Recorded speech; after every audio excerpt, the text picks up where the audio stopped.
Bismillahirrahmanirrahim. Dear students, I hope you are all well about your health and iman. I am Professor Dr. Mirza Mohammad Akmal Nadeem, your computer teacher. Dear students, साबर से इन्फोबाइट के platform से हम लोग जो है वो database management system को डिस्कस कर रहे हैं, यानी कि डाटे को महफूज करने का, डाटे को इंटर करने का या डाटे को मैनेज करने का एक ऐसा इलेक्ट्रॉनिकल वे जिसके थ्रू जो है वो हम लोग आज के दौर के अंदर डाटे को ना सिर्फ जो है वो हम इंटर कर सकते हैं बल्कि उसको स्टोर भी कर सकते हैं, उसको प्रोसेस भी कर सकते हैं और इलेक्ट्रॉनिकली एक्सचेंज भी कर सकते हैं। जिस तरह हम कम्युनिकेशन के थ्रू हम लोग अपनी पिक्चर्स, वॉइस मैसेजेस या वीडियोस एक्सचेंज करते हैं दूसरों के साथ, इसी तरह कोई भी डाटा है हमारा, चाहे वो न्यूमेरिक फॉर्म के अंदर है या हमारा कोई भी पर्सनल आइडेंटिटी के रिलेटेड है, यानी किसी भी शक्ल में हमने लिखा हुआ है, या फिर हमारा ये मल्टी डायरेक्शनल यानी एक चीज जो है वो हमने स्टोर की हुई है, उसको हम लोग शेयर करना चाह रहे हैं थ्रू किसी भी सोशल मीडिया प्लेटफॉर्म के, तो हम लोग डाटाबेस को इस्तेमाल कर रहे हैं। डाटाबेस हमारा एक ऐसा सॉफ्टवेयर जो है जिसके थ्रू हम लोग जो है वो काम करते हैं। जिस तरह पुराने दौर के अंदर जो है वो फाइल्स के अंदर पेपर के ऊपर लिख के डाटा स्टोर किया जाता था, ये वही सिस्टम है डाटे को प्रोसेस करने का या स्टोर करने का। आज ये इलेक्ट्रॉनिकली हमारे लिए बहुत ज्यादा ईजी हो गया, हम इसको अपडेट भी कर सकते हैं, इसके अंदर से डाटा जो है वो निकाल भी सकते हैं, नया डाटा जो है इसके अंदर लिख भी सकते हैं, और इसके अलावा बिल्कुल ग्राफिकल यूजर इंटरफेस के अकॉर्डिंगली ये आसान है। आज हम इसके अंदर डिस्कस करने जा रहे हैं जो इसका बेसिक पार्ट है टेबल, और टेबल के डिफरेंट पार्ट्स हैं डेटाबेस मैनेजमेंट सिस्टम के अंदर। तो आज का टॉपिक स्टार्ट करने से पहले बेटा आप लोगों से कहूंगा चैनल को सब्सक्राइब कर लें और बेल आइकन पे क्लिक करें ताकि आने वाली वीडियोस आप तक पहुंचते रहें। जी बेटा, टेबल टेबल एक्चुअली क्या होता है हमारे पास? That is a grid section. Grid section यानी रोज और कॉलम्स का जो है वो एक कॉम्बिनेशन होता है। जिस तरह आप लोगों को पहले लेक्चर्स के अंदर ये चीज वाजे तौर पे बताई है कि जब भी हम डेटाबेस के अंदर काम करते हैं तो डेटाबेस के अंदर सबसे पहली जो एंट्री होती है वो टेबल के थ्रू होती है। चाहे वो एमएस एक्सेस के अंदर हम लोग जो है वो टेबल जो है वो डेटाबेस को बिल्ड करें, या फिर कोई हमारे पास बिल्ट इन जो है यानी बिल्ट इन फॉर्म के अंदर हमने डेटाबेस डिजाइन करवाया किसी से, और हम किसी बिजनेस के अंदर, चाहे वो पर्सनल है या फिर हमारा कोई ऑर्गेनाइजेशनल बिजनेस, उसके अंदर इस्तेमाल करें, तो हमारे पास जो भी डाटा आता है टेबुलर फॉर्मेट के अंदर जो है उसका स्ट्रक्चर होता है डेटाबेस का, और हम उस डेटाबेस के अंदर जो है वो डाटा एंटर करते हैं ग्रिड्स के अंदर। ठीक है। So table is the most important object of a database. ये सबसे अहम हिस्सा है डेटाबेस का, मोस्ट इंपॉर्टेंट यानी बहुत ज्यादा अहम हिस्सा है। It is a central concept in relational database. Relational database के अंदर सेंट्रल कॉन्सेप्ट है। सेंट्रल कॉन्सेप्ट क्यों है? जिस तरह मैंने पहले आप लोगों को बताया कि बेटा सबसे पहले स्टार्ट ही टेबल से होता है, इसका स्ट्रक्चर भी टेबल की तरह का होता है, और इसके अंदर जो चीजें डिजाइन होती हैं वो भी सारी टेबुलर फॉर्म के अंदर। जिस तरह हमने टेबल को जो है हमने डिफरेंट टाइप्स के जो एट्रीब्यूट्स, मतलब कि उनकी हेडिंग्स दी होती हैं। हमने देखा होगा कि क्लास के अंदर हमारे टीचर जब रिजल्ट कार्ड लेके आते हैं हमारे पास, या फिर रिजल्ट शीट लेके आते हैं, तो ऊपर जो है वो हेडिंग्स के ऊपर क्या होता है? स्टूडेंट का रोल नंबर होता है, उसके बाद उनके डिफरेंट जो सब्जेक्ट्स होते हैं उनके नाम लिखे होते हैं, और उस पूरी लिस्ट के अंदर नीचे रोल नंबर के जो भी पोर्शन होता है सारे के सारे उस कॉलम के अंदर जो है वो रोल नंबर होते हैं। नेम वाले सेक्शन में सारे नेम, जिस तरह आपके अटेंडेंस रजिस्टर के ऊपर भी मौजूद है फिजिकली, वो एक हमारा पुराना फाइल सिस्टम वाला। और इसी तरह कंप्यूटर के अंदर जो है वो डाटा एंट्री किया जाता है जब आप वहां पे कोई भी प्रोसेसिंग करते हैं। इस वजह से टेबल हमारा सेंट्रल कॉन्सेप्ट है। All data in relational database management system is stored in table. Table के अंदर ही स्टोर किया जाता है रिलेशनल डेटाबेस के अंदर जितना भी हमारा डाटा होता है। And table is also known as a relation. इसको रिलेशन भी कहा जाता है। रिलेशन क्यों कहा जाता है? रिलेशन कहते हैं कि जब हम लोग एक ही चीज को डिस्क्राइब कर रहे होते हैं और उसके अंदर जो मुख्तलिफ उसके पार्ट्स होते हैं वो एक दूसरे के साथ इंटर रिलेट करते हैं। इंटर रिलेट का मतलब बेटा कि लाइक दैट, मैं अपने बारे में अगर बात करूं कि मैं अगर किसी अदारे के अंदर एज ए लेक्चरार काम कर रहा हूँ, या फिर कोई भी मैं एज ए एम्प्लॉय काम कर रहा हूँ, तो मुझे एक आईडी असाइन किया गया, या मुझे एक जो है वो उन्होंने कुछ भी तरह से कह लें कि मेरी आइडेंटिटी रखी है, जिस तरह आपका आईडी कार्ड, शनाख्ती कार्ड, ये कुछ भी हो सकता है, या फिर आपका पासपोर्ट है। मेरी आईडी है, वो आईडी मेरे नाम के साथ फिक्स है, मेरे नाम के साथ मेरा फादर का नेम फिक्स है। सेम इसी तरह मेरा डेजिग्नेशन मेरे साथ फिक्स है, डेजिग्नेशन के अलावा मेरी सैलरी पे उसके साथ फिक्स है, यानी कि वन आफ्टर अदर मेरे ही बारे में इंफॉर्मेशन वन आफ्टर अदर है। तो इसको हम इसको रिलेशन कहते हैं। क्यों? क्योंकि ये वन आफ्टर अदर एक ही चीज को डिस्क्राइब कर रहा होता है। ठीक है। So table is also known as a relation. वो चाहे सिंगल हो या फिर मल्टीपल टेबल्स हो, जब उनको कंबाइन करते हैं तो वो सिंगल रिलेशन की फॉर्म में आ जाता है। जी बेटा, उसके बाद इसके पार्ट्स की डिस्कस करते हैं। टेबल की शेप आपको ऑलरेडी भी पता है, अगेन मैंने यहाँ पे ड्रा किया हुआ। टेबल क्या होता है? इसके अंदर दो चीजें होती हैं हमारी, रोज होते हैं, ठीक है, ये वाली, और ये कॉलम्स होते हैं। रोज के काम करती हैं कि इसके अंदर डाटा हमने इंटर करना होता है, और कॉलम के अंदर हमने मेन इसका स्केच यानी एट्रीब्यूट डिसाइड करने होते हैं। पार्ट्स ऑफ अ टेबल, सबसे पहले फील्ड और एट्रीब्यूट।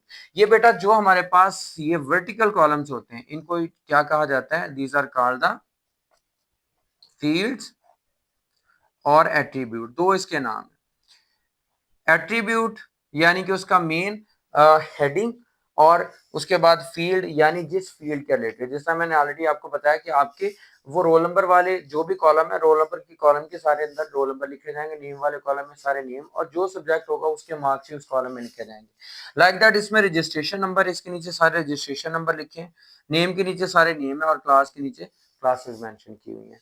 अच्छा, उसके बाद अ field is a combination of related characters. Field क्या होती है, कॉम्बिनेशन होता है रिलेटेड कैरेक्टर्स का। रिलेटेड कैरेक्टर्स जो उससे वास्ता रखते हैं, जो लिंक रखते हैं, जिसके थ्रू हम कह सकते हैं कि वो उसकी शनाख्त है कि इसके अंदर ये किस्म का डाटा जो है एंटर किया जाएगा।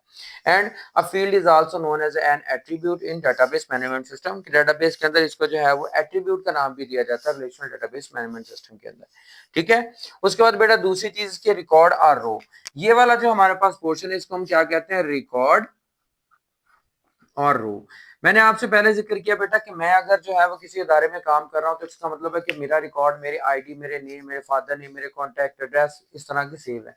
आपका आपके कॉलेज या फिर आपके स्कूल के अंदर या यूनिवर्सिटी के अंदर आपका डाटा जब स्टोर्ड है तो वहां पे क्या है, आपको जो चीज लाइक दैट यहाँ पे एक रिकॉर्ड है हमारे पास, रजिस्ट्रेशन नंबर उसका 10 है, नेम उसका अहमद है, और उसकी क्लास एमएससी। इसका मतलब है कि ये एक ही बंदे के बारे में लिखा जा रहा है, तो हम इसको कहते हैं रिकॉर्ड। ये रिकॉर्ड होता है जो हम लोग पेपर के ऊपर भी लिखते होते हैं। ठीक है, सो इसके अंदर टेबल के दो पार्ट्स है major. First is the field और एट्रीब्यूट, और दूसरा हमारे पास record or row. In record is a collection of related field. Related field कैसे, जिस तरह मैंने कहा कि रोल नंबर 10 पे अहमद मौजूद है और उसकी एमएससी क्लास है, एक ही बंदे से रिलेट कर रहा है। जिस तरह मेरा आईडी, मेरा नेम, मेरा फादर नेम है, तो एक ही लिंक है, तो इसका मतलब है कि ये रिलेटेड फील्ड्स हैं।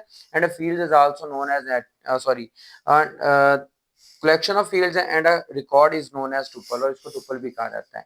और कलेक्शन ऑफ रिलेटेड फील्ड्स क्या देखें, ये फील्ड, ये फील्ड, ये फील्ड, ये एक ही तरह रिलेट करते हैं। अब यहाँ पे रजिस्ट्रेशन नंबर, नेम, और यहाँ पे हम लोग एक कॉलेज की बात या स्कूल की, यूनिवर्सिटी की बात करें, हम यहाँ पे जो है वो लिख रहे हैं उसका जो है वो किसी बिजनेस के अकॉर्डिंगली कि वो यहाँ पे कोई उसके रिलेटेड के एट्रीब्यूट लिखने हैं, तो वो फिर नहीं होगा। लेकिन ये एक ही तरह की रिलेटेड फील्ड है, तो इसका मतलब है कि ये हमारे पास टुपल है, रिकॉर्ड है। उसके बाद बेटा इसके कैरेक्टरिस्टिक्स की बात करेंगे टेबल की, तो टेबल के कुछ खास खसूसियात यानी कौन कौन सी। सबसे पहले table contains only one value. Table के अंदर जो है, जो उसका एक सेल होता है उसके अंदर सिंगल एक वैल्यू ही होती है। मैंने ये मर्ज सिंप्लीफाइड वे में लिखा है कि टेबल के जो है वो एक जो सिंगल सेल है उसके अंदर जो है वो क्या होता है, कंटेन ओनली वन वैल्यू। उसके अंदर सिर्फ एक वैल्यू होती है, जिस तरह ये 10 है, ये अहमद है, एमएस एक ही सेक्शन में लिखा हुआ है। Each column has a unique name. हर एक कॉलम का अपना अलग नाम होता है, कभी भी आप डुप्लीकेट नहीं लिख सकते। लाइक नेम है, अगेन नेम इसके अंदर नहीं लिख सकते। ठीक है, थोड़ा बहुत चेंज करके, यानी कि नेम अल्टरनेट नेम उसका लिख ले। अल्टरनेट का वर्ड इसका मतलब वो चेंज हो जाएगा, यानी कि कोई भी एट्रीब्यूट हम सेम नेम से नहीं रख सकते। नेक्स्ट कैरेक्टर बेटा इसका है, the order of column is insignificant. Column का ऑर्डर, यानी ये नहीं कि हमने रजिस्ट्रेशन नंबर ही पहले लिखना है, नेम भी हम पहले लिख सकते हैं, उसके बाद रजिस्ट्रेशन लिख सकते हैं। ठीक है, सेम इसी तरह नेक्स्ट है हमारा order of rows is insignificant. Order of row यानी कि रो वाइज जब हम रिकॉर्ड उसके अंदर स्टोर करेंगे तो उसमें लाजमी नहीं है कि पहले 10 आएगा फिर 20 आएगा, यानी पहले अहमद या उमर, नहीं। हम उसको जो है वो जिस तरह मर्जी स्टोर कर सकते हैं अपने अकॉर्डिंगली। इनसिग्निफिकेंट मतलब उसके अंदर कोई भी इस तरह का नहीं कि हमने इस ऑर्डर इस तरतीब के अंदर ही उसको लिखना है। नेक्स्ट बेटा, each row represent a record. हर एक रो जो है वो एक सिंगल रिकॉर्ड को जाहिर करती है, और इसके अंदर डुप्लीकेट रिकॉर्ड इंटर नहीं हो सकता। ये भी कॉलम टेबल के अंदर है। उसके बाद बेटा इसके अंदर एक डिग्री ऑफ रिलेशन और टेबल की या रिलेशन की डिग्री क्या होती है। द नंबर ऑफ फील्ड्स और attributes in a relation is called the degree of relation. कितने नंबर ऑफ कॉलम्स या एट्रीब्यूट एक टेबल के अंदर हो सकते हैं या हैं, that is called the degree. Like that हमारे पास एक, दो और तीन, इसके अंदर तीन टोटल हमारे पास एट्रीब्यूट्स हैं। इसका मतलब है कि इसकी डिग्री कितनी हुई, तीन होगी। अगर इसमें चार होते तो हमारी डिग्री होती चार, पांच होते तो डिग्री होती पांच। इसका मतलब है कि जितने नंबर ऑफ कॉलम्स या एट्रीब्यूट्स होंगे हम उसको क्या कहेंगे, that is the degree of that relation. उसके बाद बेटा कार्डिनैलिटी ऑफ रिलेशन, ये भी टेबल से रिलेट करता है। और table the number of records are tuples in a relation, कि जितने रिकॉर्ड्स या फिर रिलेशन एक टुपल में हो सकते हैं, that is called the cardinality of relation. यानी पहले कॉलम वाइज हमने बात की कि जितने कॉलम्स होंगे that is called the degree, और जितने रिकॉर्ड्स होंगे यानी जितनी रोज होंगी उसको हम क्या कहेंगे, that is the cardinality of relation. यानी हमने यहाँ पे 1 और 2 रिकॉर्ड एंटर किए हैं तो इसकी कार्डिनैलिटी कितनी होगी, 2, और डिग्री इसकी 3 है। तो 3 डिग्री का और 2 उसकी कार्डिनैलिटी का ये हमने टेबल यहाँ पे ड्रा किया हुआ है। आपने 100 आपने 1000 रिकॉर्ड उसमें एंटर किए हुए, तो आप उसकी डिग्री को सॉरी उसकी कार्डिनैलिटी को ऐसे डिफाइन करेंगे। इसी तरह आपने जितनी नंबर ऑफ फील्ड्स या एट्रीब्यूट्स उसके अंदर रखे हुए हैं तो आप उसको जो है वो उसकी क्या कहेंगे, कार्डिनैलिटी।